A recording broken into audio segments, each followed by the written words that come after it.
Hello everyone, you are watching YouTube channel Online Education. I am Assistant Professor Praveen Thakur.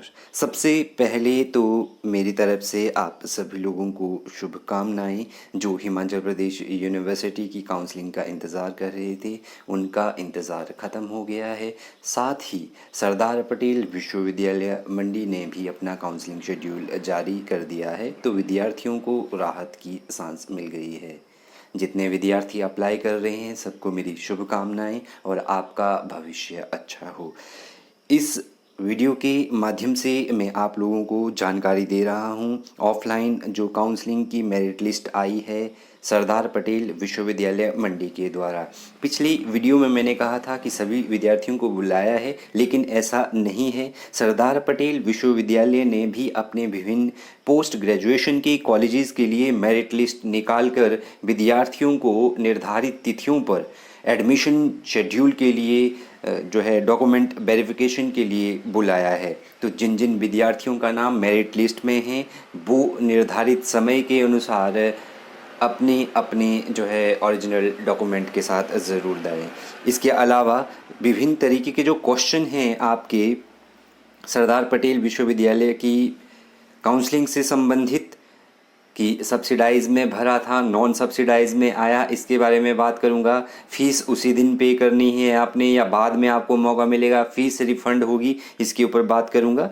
Subsidise में भरा था, non subsidise में आ गया। Counselling date जो है एचपीयू और सरदार पटेल यूनिवर्सिटी का क्लैश हुआ है, क्या उसमें चेंज होगा, इन सब बातों पर मैं बात करूँगा वीडियो में। यदि आप चैनल पर नए हैं तो चैनल को जो है सब्सक्राइब करें और साथ में ही बेल आइकन को प्रेस करें ताकि आप तक लेटेस्ट नोटिफिकेशन पहुंचते रहें। और आप मेरा टेलीग्राम चैनल भी मेरिट लिस्ट के लिए ज्वाइन कर सकते हैं। मेरिट लिस्ट सारी की सारी टेलीग्राम चैनल पर अपलोड कर दी गई है, आप टेलीग्राम चैनल भी ज्वाइन कर सकते हैं, वहां से आप मेरिट लिस्ट देख सकते हैं। तो चलिए वीडियो को शुरू करते हैं। सबसे पहली न्यूज़ तो ये है कि एचपीयू और एसपीयू ने एक दिन में ही काउंसलिंग का शेड्यूल तय कर दिया गया है 3 पीजी कोर्सेज़ के लिए। ठीक है, एमएससी के ये कोर्सेज़ हैं जिनमें जो है क्लैश हो रहा है। एचपीयू ने भी सेम डेट में काउंसलिंग रखी है और सरदार पटेल ने भी। तो हो सकता है 2 अगस्त को ये जो काउंसलिंग रखी है एमएससी के 3 कोर्सेज़ के लिए, हो सकता है इनमें जो है सरदार पटेल और हिमाचल प्रदेश यूनिवर्सिटी जो है अलग अलग शेड्यूल निकाले ताकि जो विद्यार्थी जो है दोनों जगह अप्लाई करना चाहते हैं उनको राहत मिल जाए। इसके बाद मैं बात कर रहा हूँ जो आपके डाउट्स है। एचपीयू ने पीजी काउंसलिंग का शेड्यूल तय कर दिया है, ये मैंने कल आपको जो है अपडेट दे दिया था। एचपीयू भी मेरिट लिस्ट जारी करेगा 2 तारीख से पहले और मेरिट के अकॉर्डिंग ही हिमाचल प्रदेश यूनिवर्सिटी आपको शिमला बुलाएगा ऑफलाइन काउंसलिंग के लिए। सीट्स जितनी जितनी होगी और नॉन सब्सिडाइज, ये मैंने आपको पूरा जो है ब्यौरा दिया है। तो मैं बात कर रहा था सरदार पटेल यूनिवर्सिटी की। सरदार पटेल यूनिवर्सिटी ने विभिन्न कोर्सेज़ के लिए अपनी मेरिट लिस्ट जारी की है। जिन विद्यार्थियों का नाम मेरिट लिस्ट में आया है, उस मेरिट सूची में आया है, वही विद्यार्थी जो है तय शेड्यूल के अनुसार जाएं। कुछ विद्यार्थियों का ये क्वेश्चन है कि हमने सब्सिडाइज में भरा था लेकिन हमारा नाम नॉन सब्सिडाइज में आ गया, इसका कारण क्या है?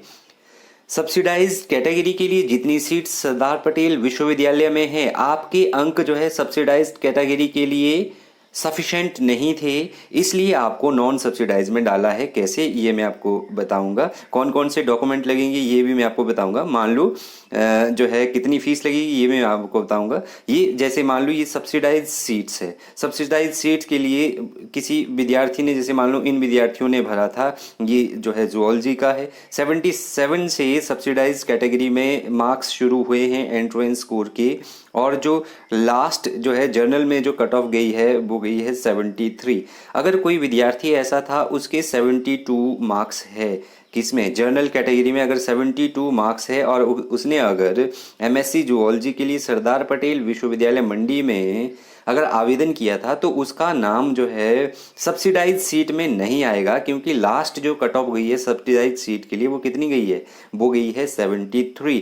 तो उसका जो नाम है वो नॉन सब्सिडाइज में आ गया होगा, क्योंकि उसके 72 मार्क्स है, इसलिए उसको नॉन सब्सिडाइज में उसका सबसे पहला नंबर आ गया होगा। तो यही कारण है जिन्होंने सब्सिडाइज में अप्लाई किया था, चाहे उन्होंने एचपीयू एंट्रेंस के समय अपनी कैटेगरी सब्सिडाइज्ड रखी थी, लेकिन यहाँ पर उनका नाम जो है नॉन सब्सिडाइज्ड में आया है। तो अगर आप नॉन सब्सिडाइज्ड में जाना चाहते हैं तो आप निर्धारित तिथि को जाएं और अपने ओरिजिनल डॉक्यूमेंट्स ले जाएं, ठीक है। तो इस तरीके से जो है कैटेगरी वाइज मेरिट आपको दी गई। जैसे ईडब्ल्यूएस में एक ही सीट है तो इस विद्यार्थी को बुलाया। स्पोर्ट्स यहाँ पर अवेलेबल है कैटेगरी, पीडब्ल्यूडी कैटेगरी को भी इन्होंने प्रेफरेंस दी है, कल्चरल को दी है, नॉन सब्सिडाइज। जैसे देखो मैंने कहा था ना, अगर आप यहाँ देखेंगे 73 जो है जर्नल में लास्ट कट ऑफ गई है सब्सिडाइज्ड के लिए, सब्सिडाइज सीट है ये। अगर आप यहाँ देखेंगे, ये देखो ये सब्सिडाइज सीट है, 12 सब्सिडाइज सीट्स है। अगर आप यहाँ पर देखेंगे नॉन सब्सिडाइज सीट में, तो नॉन सब्सिडाइज सीट जैसे 10 है तो सबसे पहला जो स्थान शुरू हो रहा है वो 72 से, क्योंकि 73 तक जो है सब्सिडाइज। इसी तरीके से सभी पीजी कोर्सेज में जो अगर आपका नाम नॉन सब्सिडाइज में आ गया, आपने भरा सब्सिडाइज में था,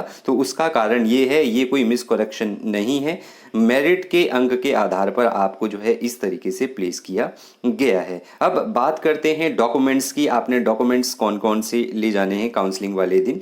तो आपने जो है अपने ओरिजिनल डॉक्यूमेंट 10th का जो है आपने ओरिजिनल ले जाना है साथ में, ठीक है। 10th का डॉक्यूमेंट आप ओरिजिनल ले जाएं। इसके अलावा जो है 10th के अलावा आप जो है 12th, आपने 10th का डॉक्यूमेंट ले जाना है, 12th। अगर आपने बीएससी किया है तो बीएससी का डॉक्यूमेंट ले जाओ, अगर बीए किया है तो बीए का डॉक्यूमेंट ले जाओ, बीकॉम किया है तो बीकॉम का जो आपका ग्रेड कार्ड है जो इंटरनेट से आपने निकाला है उसको अपने साथ ले जाना है। इसके अलावा हिमांचली बोनाफाइड सर्टिफिकेट ज़रूर ले जाएं, ओरिजिनल और फोटोकॉपी।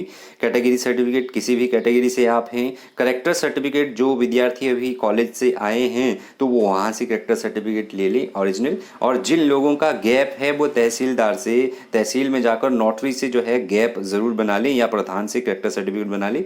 यदि उन्होंने जो है बीए के बाद जो घर पर रहे हैं या ड्रॉप किया या कुछ भी किया है तो उस तरीके से कर सकते हैं। एंट्रेंस स्कोर कार्ड आपने ज़रूर ले जाना है। और जो है इसके अलावा जो है वेरिफिकेशन के लिए जो है आपने फ़ोटोकॉपी, इन सभी की जो है आपने एक फ़ोटोकॉपी जो है सेल्फ अटेस्टेड सर्टिफिकेट की लानी है और 2 पासपोर्ट फ़ोटो साइज़ आपने लाने हैं 2/8/2022 तक। तो ये जो सारे के सारे डॉक्यूमेंट है 10th +2 इनकी आपने एक पूरा सेट जो है फ़ोटो स्टेट करके साथ में ले जाना है। ये यहाँ पर सबमिट होगा और 2 पासपोर्ट फ़ोटो आपने साथ में ले जाना है। और साथ में ये कहा गया है कि जब आपकी जो है सब्सिडाइज सीट के लिए अगर आपका सिलेक्शन हो जाता है 2/8/2022 को, तो आपने पूरी की पूरी फीस उसी समय पे करनी है ऑनलाइन या चेक के द्वारा। ये आप गांठ बांध लें। अगर आप कंफर्म है कि आप यहीं जाना चाहते हैं तो आप अपनी फ़ीस ज़रूर साथ लेके जाएं। आप कार्ड से भी कर सकते हैं, पेटीएम, गूगल पे और बाय चेक भी आप कर सकते हैं। और नॉन सब्सिडाइज सीट के लिए जो अमाउंट है, अगर आप नॉन सब्सिडाइज सीट के लिए अप्लाई कर रहे हैं, आपको 10,000 रुपये सबमिट करने पड़ेंगे उसी दिन जिस दिन आपकी जो है वेरिफिकेशन होगी।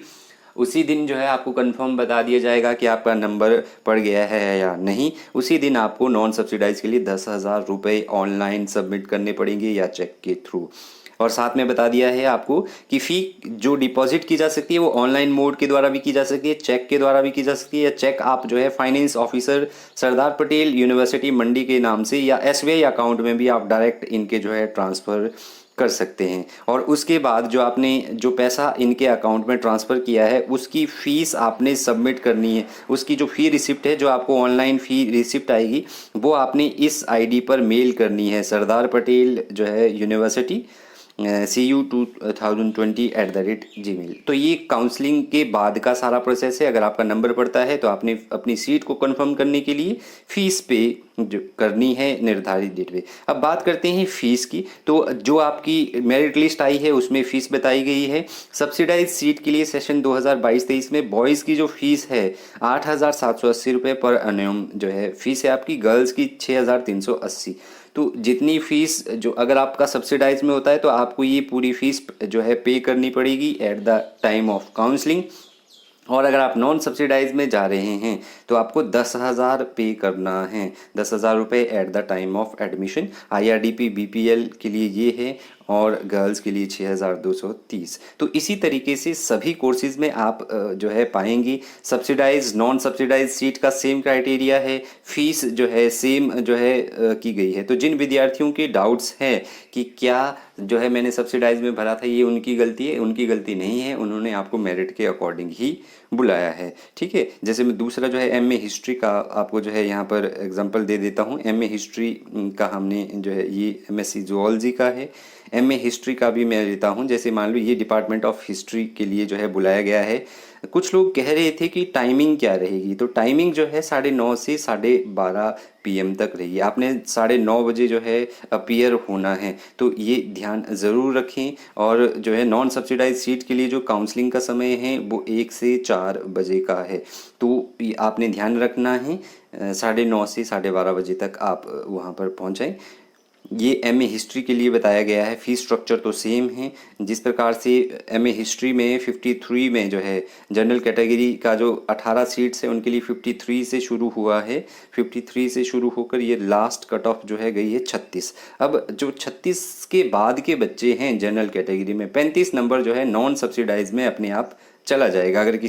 अगर उस विद्यार्थी ने सब्सिडाइज सीट के लिए भी अप्लाई किया होगा तो वो नॉन सब्सिडाइज में ही जाएगा। इसके अलावा रीजनल सेंटर धर्मशाला ने 30 जुलाई तक जो है काउंसलिंग के आवेदन के लिए अपनी डेट बढ़ा दी। अगर रीजनल सेंटर धर्मशाला से आप पीजी में प्रवेश करना चाहते हैं, आप निर्धारित डेट्स के अकॉर्डिंग जो है इतिहास, अर्थशास्त्र, लोक प्रशासन, एमकॉम, एलएलबी, एमएससी गणित, एमबीए के लिए आवेदन कर सकते हैं 30 जुलाई तक। तो आपके पास बहुत सारे ऑप्शन हैं। बेस्ट विशेस आप सभी लोगों को। Thank you.